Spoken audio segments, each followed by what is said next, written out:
Hey guys, Alex from 7th Hour Films back again with Jujutsu Kaisen. Last time around we had the Origin of Blind Obedience Part 2, where basically Kogisaki was taken away by a guy who they emphasize is really attractive, but he's really very not. So, yeah. Anyway, he's got a weird face on his back, and then Itadori meets up with her, and then they go and they attack, and that's going to be this episode. But the main thing of last episode was Fushiguro, who basically unlocked his potential and did a domain expansion. It wasn't complete, and it was pretty, rudimentary, but still, he did a domain expansion and was able to kill the cursed spirit and take Sukuna's finger. So, yeah, that was pretty good, pretty great. That's pretty much where we left off. We are finally on the season finale of Jujutsu Kaisen, which means next week, I guess, unless I change my mind, next week will be the Jujutsu Kaisen movie 0. So people have also told me it's a prequel in the same way that The Hobbit is a prequel, in that The Hobbit came out first, but everyone saw Lord of the Rings. As a side note, I haven't seen Lord of the Rings or The Hobbit, so I don't know how well this metaphor works on me, but yeah, it's more of, we watched, like that came out first, instead of it's a prequel that they made later. That's what was made first, and then they made, the actual plot of Jujutsu Kaisen. It's like saying Codename Sailor V is a prequel to Sailor Moon. Codename Sailor V came first, and then they did Sailor Moon, which was really, really popular, so that's it. Forget Lord of the Rings. I can compare this to Sailor Moon. There we go. So I guess we'll do that. I mean, I don't know if it's supposed to, because I think someone else said, maybe it would also work if we waited 5 episodes into season 2 and then did it. I don't know. It probably doesn't matter either way, so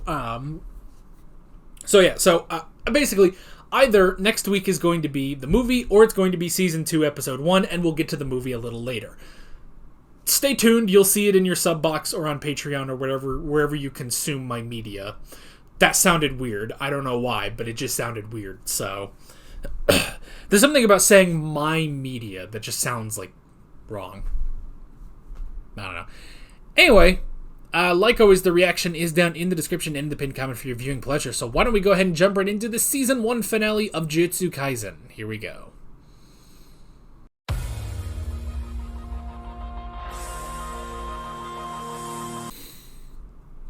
Oh, so many of my fears have been alleviated today. Because it wasn't just the Yuji Itadori show. They all did it. They all defeated a special grade cursed spirit. Ugh. We're good. We're good. Everything's good. Everything's fine. I can rest easy. I can rest easy knowing that this show won't blow it. Okay. Okay, so I don't fully get, I don't fully get the two dudes, the brothers thing, because the way they said it, too, it's from the cursed womb, too, that was part of it, and it's oh yeah, that was a thing, but now that was different. I don't know, I guess I don't fully understand the story of, I don't fully understand the story where it's the woman had a child by a cursed spirit, but, to non-jutsu sorcerers, it would just be, immaculate conception, basically. And she eventually was found by a notable evil sorcerer. He impregnated her 9 times and aborted all 9 of them. But he's not a cursed spirit, so why does that... I don't know. I guess I don't want to go into I don't need to go into the specifics of that, but But basically, all 9 of those aborted attempts became different things. One of them being the cursed womb, which we had earlier in this season. And 3 of them, I guess, becoming the 3 brothers. So does that mean there are still, 5 others out there? On top of the brother that's still there? Yeah, the brother that's still alive? I don't know. It seems like a really big thing, but then 2 of them are just kind of taken out. Now, granted, I guess they weren't just kind of taken out. That was some work that the 2 of them, that Itadori and Kugisaki pulled off, but I don't know. I'm not going to fret over it too much. I'm just going to be like, well, they killed the spirits, and that was good. Spirits. Put that in quotes. So that was interesting. I like the whole thing of... Now, see, I thought it was acid. I thought it was an acid blood kind of thing, but it was much more complicated than that. It probably would have worked better if it was acid blood, but no, it was complicated where it was like this burning blood, and then they start the technique which would eventually rot away their bodies. It's a weird thing that it's like, if you explain what the technique is, it makes it more potent. That's an interesting thing that now I'm seeing how consistently people are saying that in this show. Because Hanami said that too, Hanami said that too, where if they explain it, it makes it more potent or work faster, basically. So, which is weird. That's a weird... It feels like that's just a plot convenience or a writing convenience of the author has to make the villains explain their evil plan and then they get beat by the bad guy. That just seems like an in-canon thing. In a similar way of in part 4 of JoJo when they say, oh, stand users are inadvertently attracted to each other. And it's like, okay... I get you're writing in a canon reason as to why all these fights take place, but you don't have to, So I think it's just something like that, I don't know. But even still, I love... Because I didn't even realize this, because I haven't... We've barely seen Kugisaki since the Cursed Womb arc, but I love that she's immediately like, oh, so this is a technique that will rot me away? Well, why don't I just reverse that then? I love that she just reverses. Now, granted, she's going to have some scars, and good lord, that's gotta friggin' hurt, But I love just the immediate boom, and it hurts both of them, And because that's a thing where he's like, oh, but you won't be able to move. And then Itadori's just immediately just on the move. And I like how they mentioned because of Sukuna that he's sort of immune to poison. That's a really interesting thing. I don't know if I picked that up when he fought Junpei, but that's a really interesting thing that he's sort of immune to poison. The rot will get to him. But the actual poison doesn't immobilize him at all. So I like that. And then the fight was good. I mean, the one thing about MAPPA, one thing about this show is they know how to animate a fight, If there's one thing, people talk about Demon Slayer being carried by animation. I mean, I think that's partly true about Jujutsu Kaisen. Now, granted, I think both shows have merits other than the animation. It's just, every episode I'm like, can we get to those merits? But here we had those merits, so it was all good. The characters, the good characters, And this had the good characters. And last episode had the good characters, So I like that. I thought that was good.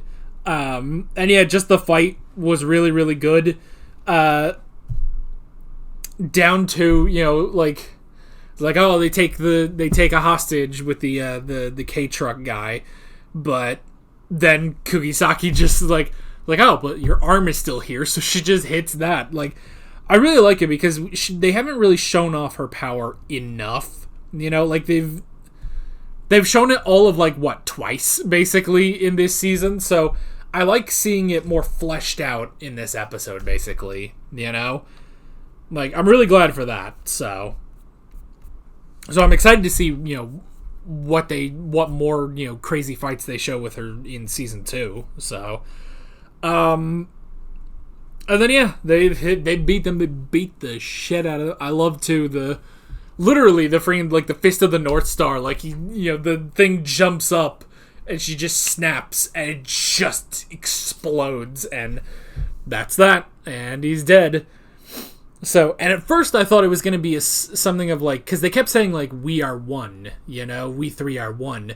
Like, I kind of expected them to, fuse together, and that was going to be the thing, and when Kugisaki was like, oh, why isn't this thing disappearing? I thought that's where it was going to go, but it was just that, oh, because it's not a cursed spirit, it's a human that's been transformed, A cursed human, basically, or a cursed hybrid, I guess we could say. So yeah. So yeah, I thought it was gonna go there, but it didn't, and that's perfectly fine. I'm kind of glad that it just sort of went the way that it did. So, and then Itadori, I love Itadori being able to catch up with a K-Truck. Like, this boy is just so friggin' fast, So, but again, I'm so glad. I was really worried at the beginning of this that oh, okay, it's just gonna be the Itadori episode, But I'm so glad that not only did Kugisaki handle herself. Honestly, she kind of dictated the entire flow of the fight, Itadori was kind of incidental. He's there to help deliver finishing blows, sure. But, the fight was mainly dictated by Kugisaki, and I really enjoyed that, so.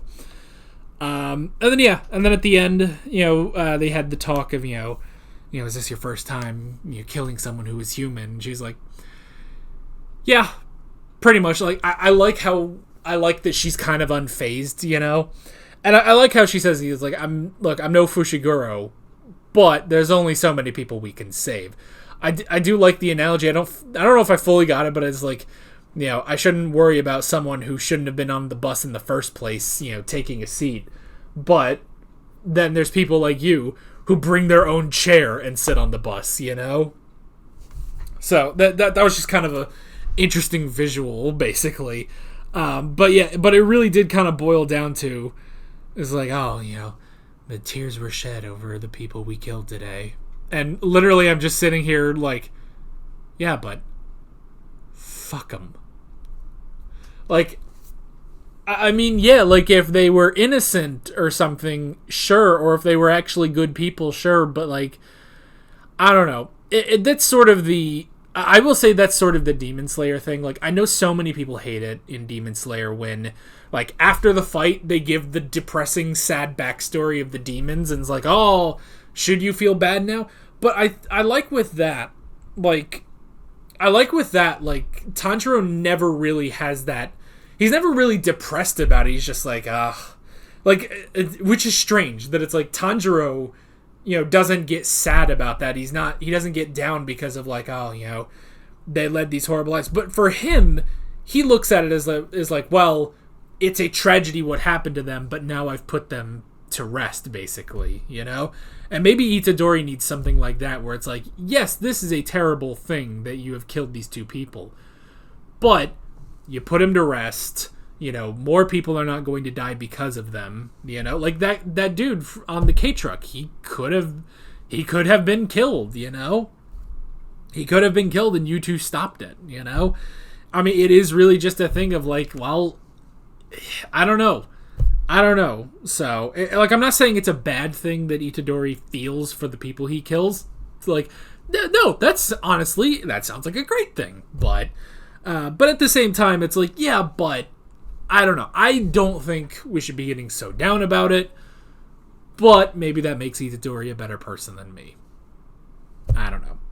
But good stuff. Really, really good stuff. Really great stuff. And these last two episodes, have saved my faith in this show by showing Fushiguro and Kugisaki really, like, not only handling themselves really well in a fight, but really, like, dictating the fight and really making it their fight, you know? Like, Itadori was just sort of incidental. He was a part of it, but he wasn't the main focus of these stories. And I'm really, really glad for that. I'm really glad for that. So yeah, where are we going from here? Well, who knows? Next time, again, it'll either be the movie or it probably will just be the movie, just so we can get through it and, you know, enjoy it. So next week will probably be the movie, and then after that we'll start season 2. So, but that is basically it. With all of that being said, I'm Alex from 7th Hour Films, and I will see you guys next time. Take care.